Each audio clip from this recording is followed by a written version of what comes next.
Assalamualaikum warahmatullahi wabarakatuh. Halo Sobat Sapa Magelang, jumpa lagi dalam podcast edisi ke-6 Pengadilan Agama Magelang. Kali ini kita kedatangan tamu istimewa. Beliau adalah Yang Mulia Ketua Pengadilan Tinggi Agama Semarang, Bapak Muhammad Yamin. Selamat pagi Bapak. Pagi. Gimana kabarnya hari ini Bapak? Alhamdulillah sehat. Alhamdulillah. Karena cuaca Magelang sejuk nih. Oh sejuk ya Pak. Alhamdulillah. Nyaman ya Pak ya di Magelang ya? Alhamdulillah. Alhamdulillah. Jadi Bapak Ketua Pengadilan Tinggi Agama Semarang ini sudah sampai di Magelang kemarin siang dan alhamdulillah pagi ini langsung menuju ke Pengadilan Agama Magelang. Ya. Bapak, kita ingin berbincang santai ya Pak ya. Kami ingin menggali ilmu, menggali pengalaman yang mulia Bapak Ketua Pengadilan Tinggi Agama Semarang. Sebelumnya ada pesan khusus untuk di PA Magelang Bapak? Setelah saya sempat keliling ya, dari depan sampai ke belakang, muter lagi kemudian halaman PA Magelang, saya berikan apresiasi lah ya masalah kebersihan, keindahannya untuk PA Magelang. Mungkin karena pimpinannya perempuan mungkin Bu ya. Masya Allah, alhamdulillah Bapak. Yang saya inginkan supaya saya punya prinsip gini, supaya saya tularkan ya. Nah, hari ini saya lihat sudah baik. Saya yakin lebih baik dari hari kemarin. Tapi usahakan besok lebih baik dari hari ini. Amin ya Rabbal Alamin. Karena kita ingin menjadi orang yang beruntung, kata Rasulullah. Orang yang hidupnya hari ini lebih baik dari kemarin dan hari esok lebih baik dari hari ini, itulah orang yang beruntung. Nah, saya ingin bahwa PA Magelang ini dengan seluruh aparat yang ada di sini, seluruh pegawainya baik ketua, wakil ketua, panitera dan sampai pada PPNPN bisa menerapkan hidup untuk beruntung terus-menerus sampai akhir nanti. Amin. Amin ya Rabbal Alamin. Kemudian kita flashback ke masa awal saat Bapak mengabdi sebagai PNS Pak Ketua. Bisakah Bapak berbagi cerita awal mula menjadi seorang hakim? Ya. Alhamdulillah saya untuk jadi pegawai negeri Capak ya. Kalau pegawai negeri sipil itu tahun 1981. Kemudian pernah sebagai panitera pengganti itu selama 1 tahun 82 sampai 83 sekaligus merangkap Panmut Stadok waktu itu. Stadok, apa itu Pak Stadok? Statistik dan dokumentasi. Oh. Kalau sekarang Panmut Hukum. Iya. Nah, kemudian tahun 82 akhir itu saya ujian hakim. Kemudian alhamdulillah dia lulus dan 83 keluar SK hakim. Bertugas pertama di Pengadilan Agama Samarinda ya.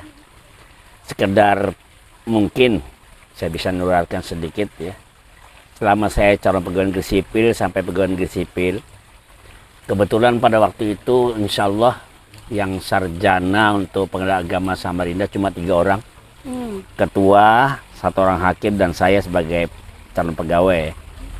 Nah, boleh dikatakan karena masuk golongan 3 kan untuk rata-rata pegawai waktu itu boleh dikatakan sudah cukup tinggi lah ya. Tapi saya tidak merasa bahwa saya lebih hebat dari yang lain.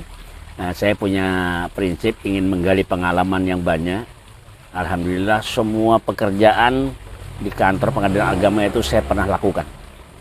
Kecuali ngantar surat yang belum. Oh begitu ya Pak Ketua ya. Nah, ternyata dengan pengalaman semua kerjaan dikerjakan kan itu insya Allah sesudah jadi pemimpin, kita tahu bagaimana beratnya tugas ini, bagaimana beratnya yang tugas ini, sehingga kita bisa mengukur kemampuan pegawai kita. Alhamdulillah. Malah jadi tahu ya Pak ya Iya. semuanya. Baik. Dari pengalaman tersebut, Bapak barangkali ada penempatan tugas yang paling susah untuk dilupakan Pak Ketua. Penempatan tugas di zaman itu ya, saya dari Samarinda kemudian ditugaskan sebagai wakil ketua di Tanjung Debrau. Nah itu walaupun sama-sama Kalimantan Timur ya, itu transportasinya hanya ada lewat udara, pesawat dan lewat laut. Muter dari keluar sungai laut dulu jarak tempuh dan waktunya kalau untuk lewat laut itu memerlukan waktu 35 jam. Kalau pesawat 1 jam 1/4 baru sampai. Lewat darat belum ada itu. Luar biasa ya Pak. Nah, pada waktu itu bayangan saat itulah ya, tahun 88 itu untuk kita yang masih ada di Kemenak, Departemen Agama waktu itu, kalau orang sudah mau ditugaskan di tempat terpencil seperti itu ditancap sampai pensiun tuh. Oh begitu ya Pak? Udah bakal jangan mikir untuk pindah segala macamnya itu. Iya. Nah ini pada waktu itu saya ingat teman itu menganggap kok Pak Yamin mau ke sana, siap sampai pensiun di sana. Saya katakan ya untuk menghibur diri lah ya. Saya yakin saya katakan orang yang punya niat untuk menancap saya pensiun di sana, insya Allah lebih dahulu pensiun dari saya. Nah, jadi ketika beliau pensiun, insya Allah saya akan mempunyai nasib yang lain dan alhamdulillah cuma 6 tahun di sana bisa pindah. Luar biasa, 6 tahun Pak Ketua ya, luar biasa. Baik, pemirsa, selanjutnya kita juga ingin mendengar dari Pak Ketua PTA Semarang. Ini dari hakim, kemudian menjadi ketua, dan bahkan Bapak menjadi ketua Pengadilan Tinggi Agama. Ya. Seingat Bapak, sudah berapa PTA yang Bapak pimpin? Kalau untuk sebagai ketua PTA itu alhamdulillah ada 4 ya. Samarinda, Jakarta, Surabaya, Semarang. Kalau sebagai wakil ketua 3 PTA. Bangka Belitung wakil pertama, kemudian Padang dan Jambi. Jambi. Kalau untuk ketua PA hanya 3. Kebetulan Tanjung Redep, Samarinda dan Jakarta Barat. Oh, luar biasa. Jadi pada saat itu Tanjung Redep kelas 2 ya Pak ya? Kelas 2. Kemudian langsung menjadi hakim di kelas. Jadi dari ketua kelas 2 ketua kelas 2. langsung pindah jadi ketua kelas 1A. Oh, luar biasa. Karena kemampuannya Pak Ketua dan kecerdasan Pak Ketua langsung bisa menjadi ketua kelas 1A ya. Selanjutnya, dari salah satu PTA yang pernah Bapak pimpin adalah PTA DKI Jakarta ya Pak ya. Yang merupakan ring 1. Iya. Ya, dekat dengan Badilak bahkan Mahkamah Agung. Tentu kalau di sana ada godaan yang berat ya Pak ya di PTA DKI tersebut. Bagaimana kiat-kiat Bapak untuk menjaga integritas? Pertama kita mulai dari diri kita sendiri lah ya. Itu kunci untuk keberhasilan. Pertama kita harus pandai bersyukur. Pandai bersyukur. Nah, siapapun orangnya pun dimanapun dia berada, kalau tidak ada rasa syukur dalam hati itu pasti akan mudah tergelincir. Betul. Itu kuncinya. Nah, kemudian selalu ingat pesan orang tua untuk menjaga integritas, menjaga amanah. Dan yang ketiga saya ingat wasiat atau nasihat dari seorang ulama, walaupun tidak pernah ketemu ya. Saya pernah baca bukunya, itu Kiai Haji Mas Mansur. Nah, beliau mengatakan seorang pemimpin yang baik adalah apabila dia bisa dalam hal memimpin ibadah dalam sholat. Meniru imam dalam sholat. Sudah saya pikir kita perhatikan imam dalam sholat ya. Iya. Tidak ada satupun imam itu menyuruh makmumnya sebelum dia ruku. Betul. Dan tidak ada satupun dari imam yang namanya imam sholat itu menyuruh makmumnya sujud sebelum dia sendiri sujud. Dan sebagai imam itu bukan orang yang anti kritik. Kalau dia salah ditegur oleh makmum, dia siap memperbaiki diri. Bahkan kalau dia sudah merasa tidak mampu, katakanlah untuk imam sholat dia batal wudhunya, tanpa dipaksa dia akan mundur. Nah itu, jadi saya pikir nasihat Kiai Haji Mas Mansur ini sangat dalam maknanya, dan itu saya coba amalkan dalam selama saya jadi pimpinan dari Tanjung Redep sampai purna tugas ini, insya Allah beberapa saat lagi lah ya. Dan itu yang juga saya wasiatkan kepada anak keturunan saya dan juga termasuk pada Pak Ketua. Siap. Nah, setiap Jawa Tengah ketemu saya itu saya sampaikan. Tolong itu kalau boleh dikatakan dari Kiai Haji Mas Mansur saya ambil alih, saya wasiatkan kepada seluruh generasi penerus. Itu intinya. Luar biasa.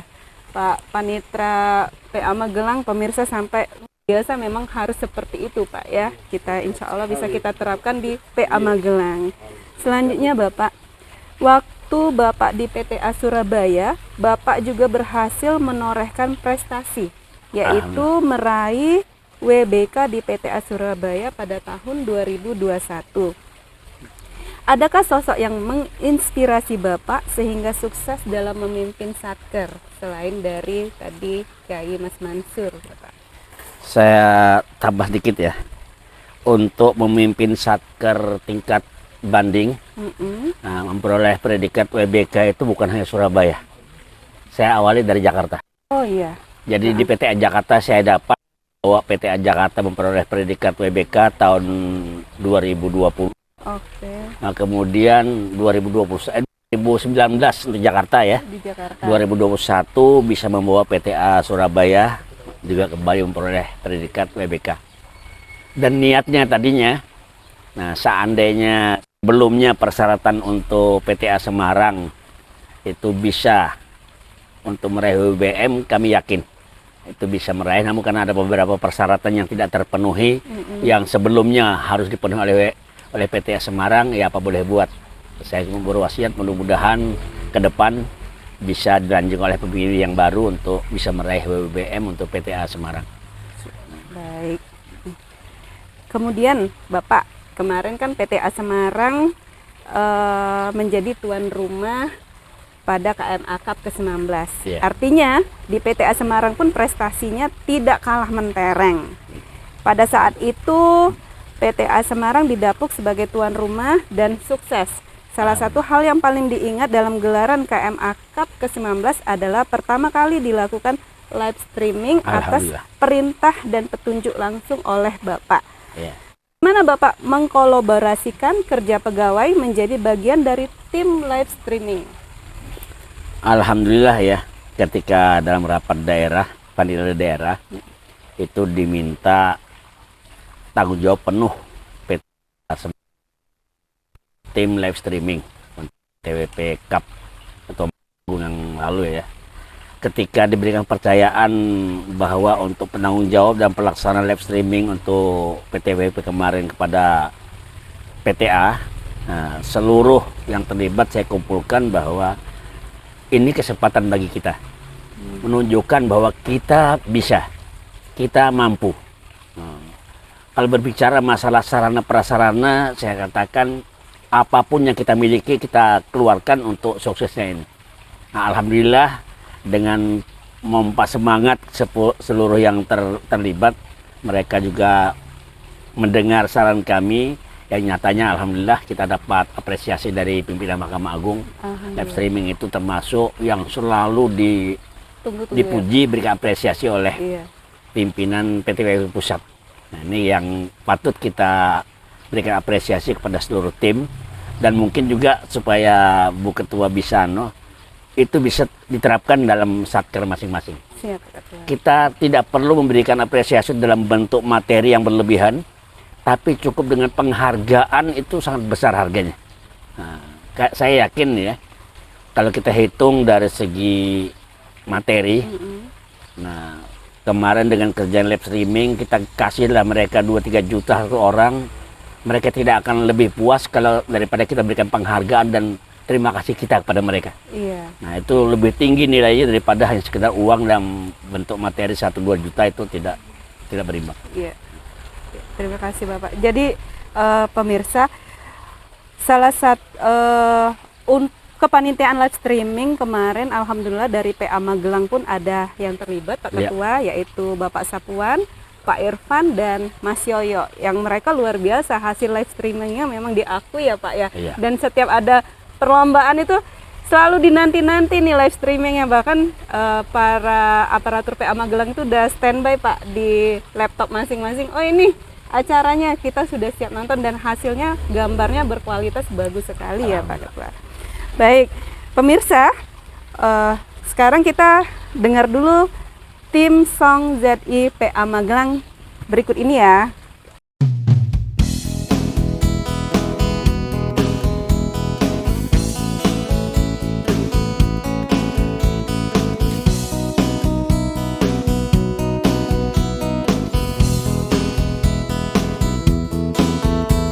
Komitmen kami untuk kita lintas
Lanjut ya Pak Ketua ya. Iya. Bapak, di usia Bapak yang menjelang purna bakti telah memiliki anak-anak yang sukses dan membanggakan. Bahkan salah satu anak beliau satu angkatan dengan saya, teman baik saya Mas Anton ya. Ada juga yang meneruskan kiprah Pak Ketua sebagai hakim sekaligus mahir di bidang IT. Bagaimana Bapak membangun keluarga seperti ini Pak keberhasilannya? Jadi bisa kami contoh Bapak. Kalau untuk bidang IT lah ya, alhamdulillah anak saya 5 orang, itu kemudian 4 yang mengikuti langkah ke dalam keluarga besar Mahkamah Agung. Itu walaupun hanya yang anak pertama yang Eskom, selebihnya sarjana hukum, dan yang kelima adalah sarjana psikologi. Tapi alhamdulillah entah karena hobi, entah karena memang sedikit niru ya, masalah hobi di IT. Saya ingat pada waktu awal-awalnya kita main komputer sekitar tahun 90-an ya, itu masih hitam putih dulu komputernya, belum bicara masalah laptop. Pada waktu itu saya pernah mendirikan perguruan tinggi di Kalimantan Timur, Tanjung Redep. Nah, salah satu persyaratan sebagai siswa dan mahasiswa harus melek IT. Nah, itu. Pada waktu itu di Kabupaten Berau, Tanjung Redep itu boleh dikatakan satu-satunya kantor yang punya komputer, hanya PU, kerjaan umum ya. Nah, di situ saya membuka perguruan tinggi. Nah, karena dipaksa oleh keadaan, justru saya sendiri yang membuka kursus dan saya sebagai pengajar ya, luar untuk komputer. Nah, Pak Ketua. Kalau saat ini orang sudah mengenal membuat program itu yang sudah matang, tinggal dirubah-rubah ya. Saya waktu itu bisa membuat program QBasic. Jadi dengan dasar QBasic yang buat sendiri, nah, saya paksakan alhamdulillah bisa. Jadi termasuk masalah waktu itu ya, karena di bidang saya dulu masalah ilmu falak. Nah, waktu sholat, kemudian arah kiblat, itu lewat QBasic. Nah, kalau sekarang lewat program yang ada kan mudah sekali itu masalahnya. Nah, dengan itu anak saya yang pertama itu tertarik, sehingga sejak tamat SMP dia sudah minta belikan komputer. Nah, kemudian itu nurun juga pada adik-adiknya. Itu masalah IT lah. Nah, kemudian masalah untuk mungkin karir, apakah sebagai kesekretariatan, kepaniteraan maupun hakim ya. Alhamdulillah dari 5 orang anak saya 4 mengikuti ya langkah saya. Yang saat ini anak tertua adalah sebagai sekretaris pada Pengadilan Agama Semarang kelas 1A. Yang nomor 2 Muhammad Anton Dwi Putra sebagai wakil ketua Pengadilan Agama Ambarawa kelas 1B. Nomor 3 Muhammad Rijal sarjana hukum sebagai panitra pada Pengadilan Agama kelas 1B Balikpapan. Yang keempat sebagai hakim pada Pengadilan Agama Martapura kelas 1B Kalimantan Selatan. Nah, ini yang termasuk yang saya merasa bangga lah ya. Nah, walaupun 3 yang sarjana hukum, tidak ada satupun dari YIN. Nah, ketika saya arahkan yang anak keempat terutama, nah, agar dia mungkin berkiprah kalau juga ingin ke Mahkamah Agung, bolehlah di tata usaha negara atau peradilan umum. Nah, justru dia mengatakan tidak, dia tetap ingin di Pengadilan Agama. Nah, saya pikir karena mengandalkan orang tuanya ya, ingin arah KKN. Ternyata alasannya tidak, alhamdulillah. Dia tertarik ke Pengadilan Agama karena dia melihat bapaknya orang peradilan agama itu merasa lebih tenang. Alhamdulillah, dari yang lain-lainnya. luar biasa. Karena itu saya katakan, karena dia mengatakan lihat bapaknya tenang dengan agama, langsung saya dukung 100% teriring doa. Mudah-mudahan cita-citanya Allah ridhoi dan terkabul. Itu yang namanya.